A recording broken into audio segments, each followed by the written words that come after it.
ایمریج ایک چھوٹا خوبصورت قصبہ تھا جو اپالا چین پہاڑوں کے درمیان میں بسا ہوا تھا۔ یہ وہ جگہ تھی جہاں سب ایک دوسرے کو جانتے تھے، جہاں دن سست رفتاری سے گزرتے تھے اور راتیں خاموشی سے۔ لیکن اس دلکش سطح کے نیچے ایمریج ایک راز چھپائے ہوئے تھا، ایک ایسا راز جو تقریباً 3 دہائیوں سے دفن تھا۔ یہ سب کچھ اکتوبر 1995 کی ایک سرد رات کو شروع ہوا۔ قصبہ اپنی سالانہ ہارویسٹ فیسٹیول کی تیاری کر رہا تھا اور ہوا میں سیب کے جوس اور کدو کے مسالے کی خوشبو پھیلی ہوئی تھی۔ بچے اپنی ہیلووین کی پوشاکیں میں سڑکوں پر دوڑ رہے تھے اور قصبے کے لوگ چوک میں جمع ہو کر موسیقی، رقص اور روایتی الاؤ روشن کرنے کا جشن منا رہے تھے۔ یہ جشن کی رات تھی، ایک عام رات کی طرح، جب تک کہ ایملی غائب نہ ہو گئی۔ ایملی صرف 16 سال کی تھی، مقامی شیرف کی بیٹی اور ایمریج ہائی اسکول کی سب سے مشہور لڑکیوں میں سے ایک تھی۔ اسے شام اپنے دوستوں کے ساتھ الاؤ کے قریب ہنستے ہوئے دیکھا گیا تھا، لیکن جیسے جیسے رات گزرتی گئی وہ ہوا میں تحلیل ہوتی چلی گئی۔ اس کے دوستوں نے سوچا کہ وہ گھر چلی گئی ہوگی، لیکن جب وہ صبح تک واپس نہیں آئی تو قصبہ خوف کی حالت میں ڈوب گیا۔ شیرف ایک سخت مزاج شخص تھا، اس نے اپنی بیٹی کی تلاش کے لیے ہر ممکن کوشش کی۔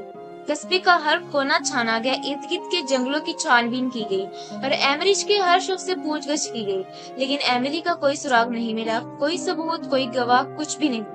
ایسا لگتا تھا جیسے وہ زمین کے اندر سمائی جا چکی ہو۔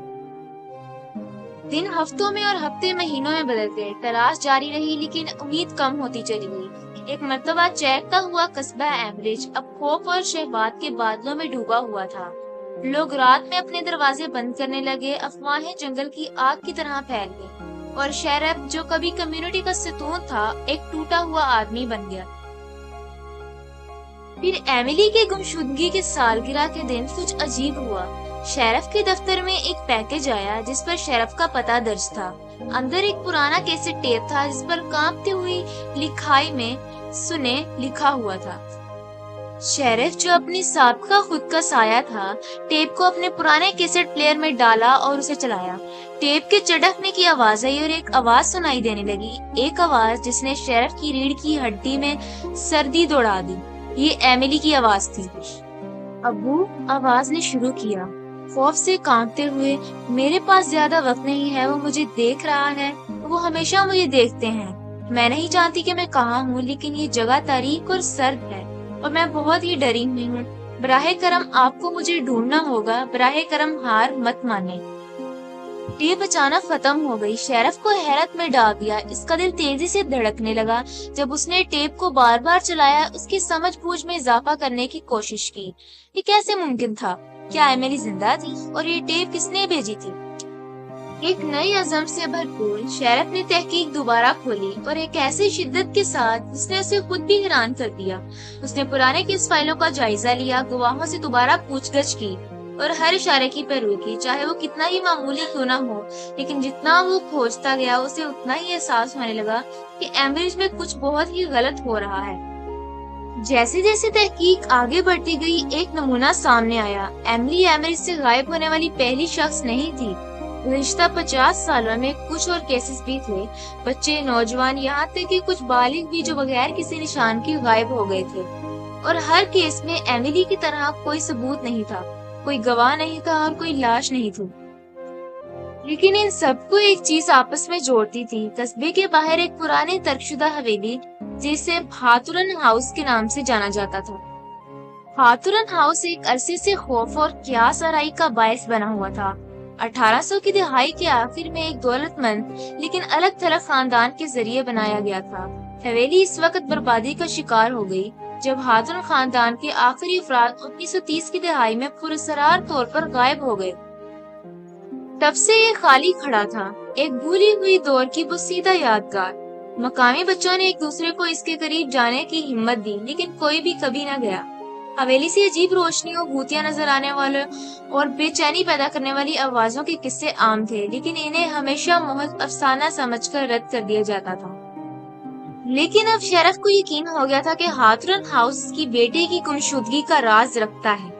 اس نے اپنے چند قابل اعتماد نابین کی ایک چھوٹی سی ٹیم جمع کی اور رات کی تاریکی میں وہ حویلی کی طرف روانہ ہوئے۔ رات بے حد خاموش تھی جب وہ حویلی کے خستہ حال اگلے حصے کے قریب پہنچے۔ سامنے کا دروازہ ایک دھکیل کے ساتھ چرچرا کر کھل گیا اور ٹیم اندر داخل ہو گئی۔ ان کی ٹارچ کی روشنی تاریکی کو چیرتی ہوئی نکل رہی تھی۔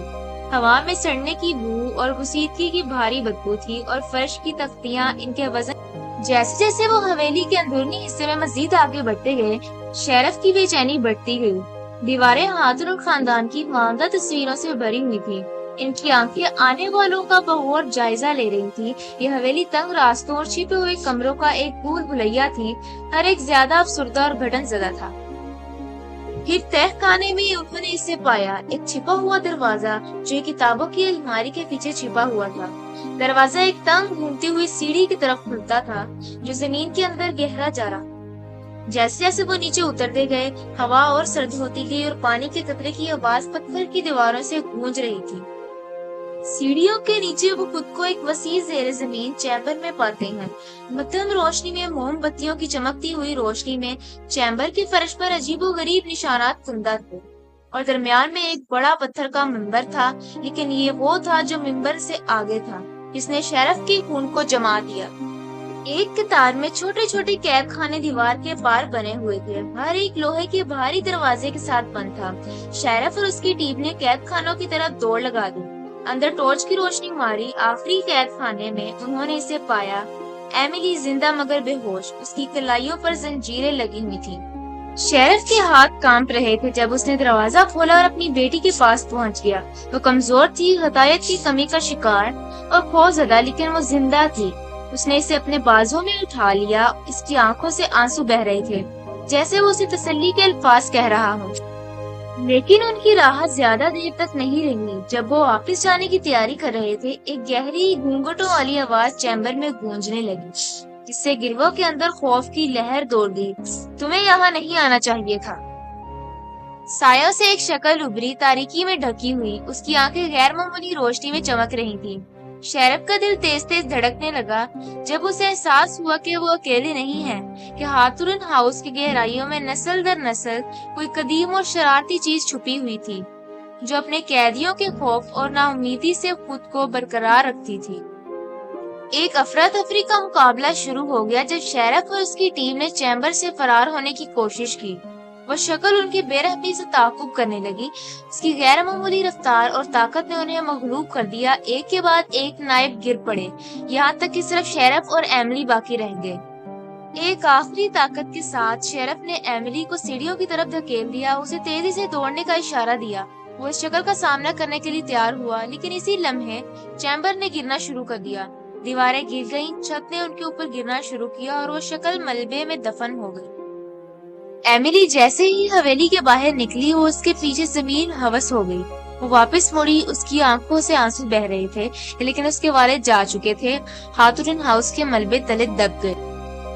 بعد کے دنوں میں ایمریج نے آگے بڑھنے کی کوشش کی۔ سرکاری کہانی یہ تھی کہ شہر اپنی بیٹی کو بچاتے ہوئے ایک افسوسناک حادثے میں ہلاک ہو گیا، لیکن ایملی سچ جانتی تھی کہ اس کے والد نے اسے بچانے کے لیے اپنی جان کی قربانی دی ہے، اور اس رات کچھ شیطانی چیزوں کو شکست دی گئی تھی۔ لیکن قصبے کے لوگ ایک پریشان کن سوال کے ساتھ چھوڑے گئے، کیا وہ شیطانی چیز واقعی ختم ہو گئی تھی یا وہ صرف آگے بڑھ گئی تھی؟ اس وقت کا انتظار کر رہی تھی جب وہ دوبارہ سائے سے باہر نکلے گی۔ ایملی نے کبھی نہیں بلایا کہ اس رات کیا ہوا، اور نہ ہی ایمریج کے لوگوں نے۔ حویلی کو سیل کر دیا گیا، اسے سب کے لیے ممنوع کر دیا گیا، اور آخرکار کہانی افسانوں میں تبدیل ہو گئی۔ لیکن خاموش راتوں میں جب ہوا درختوں کے درمیان چلتی اور چاند لمبے سائے زمین پر ڈالتی، کچھ لوگوں کا اصرار تھا کہ وہ ہاتھرن ہاؤس کی سرگوشیوں کو سن سکتے تھے، جو ان لوگوں کو بلاتی تھی جو سننے کی ہمت رکھتے تھے۔ اور اس طرح ایمریج کا راز باقی رہا، ایک تاریخ مڑی ہوئی کہانی جو ایک قصبے کی سطح کے نیچے دفن تھی، جو اب کبھی بھی ویسا نہیں رہا۔ یہ کہانی ماما اور تناؤ پیدا کرتی ہے، ایک خوفناک انکشاف کی طرف بڑھتی ہے جو چھوٹے قصبوں کے رازوں اور اپنے پیاروں کی حفاظت کے لیے جانے والی حدود پر روشنی ڈالتی ہے۔